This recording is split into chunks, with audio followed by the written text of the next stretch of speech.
इसके अलावा अभी देश में एक नेजल वैक्सीन पर भी रिसर्च जारी है। इसे सिरिंज से न देकर नाक में स्प्रे किया जाएगा। देश को अगर निकट भविष्य में इस वैक्सीन पर सफलता मिलती है तो इससे भारत के वैक्सीन अभियान में और ज्यादा तेजी आएगी। साथियों, इतने कम समय में वैक्सीन बनाना अपने आप में पूरी मानवता के लिए बहुत बड़ी उपलब्धि है, लेकिन इसकी अपनी सीमाएं भी हैं।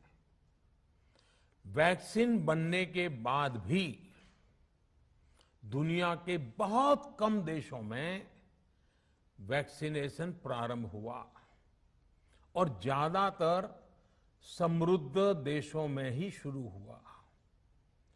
WHO ने वैक्सीनेशन को लेकर गाइडलाइंस दी।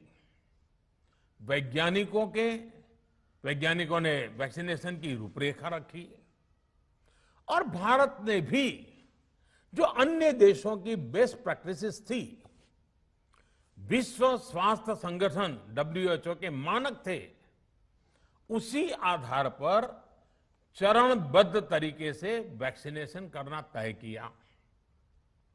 केंद्र सरकार ने मुख्यमंत्रियों के साथ हुई अनेकों बैठकों से जो सुझाव मिले, संसद के विभिन्न दलों के साथियों द्वारा जो सुझाव मिले, उसका भी पूरा ध्यान रखा।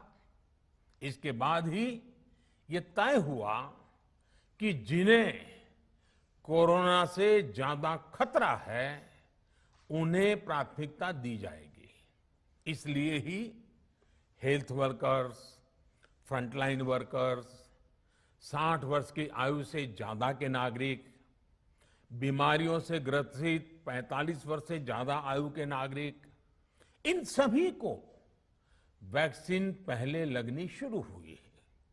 आप कल्पना कर सकते हैं कि अगर कोरोना की दूसरी वेव से पहले हमारे फ्रंटलाइन वर्कर्स को वैक्सीन नहीं लगी होती तो क्या होता? सोचिए, हमारे डॉक्टर्स, नर्सिंग स्टाफ को वैक्सीन ना लगी तो क्या होता? अस्पतालों में सफाई करने वाले हमारे भाई बहनों को, एम्बुलेंस के हमारे ड्राइवर्स भाई बहनों को वैक्सीन ना लगी होती तो क्या होता? ज्यादा से ज्यादा हेल्थ वर्कर्स को वैक्सीनेशन होने की वजह से ही वो निश्चिंत होकर दूसरों की सेवा में लग पाए, लाखों देशवासियों का जीवन बचा पाए।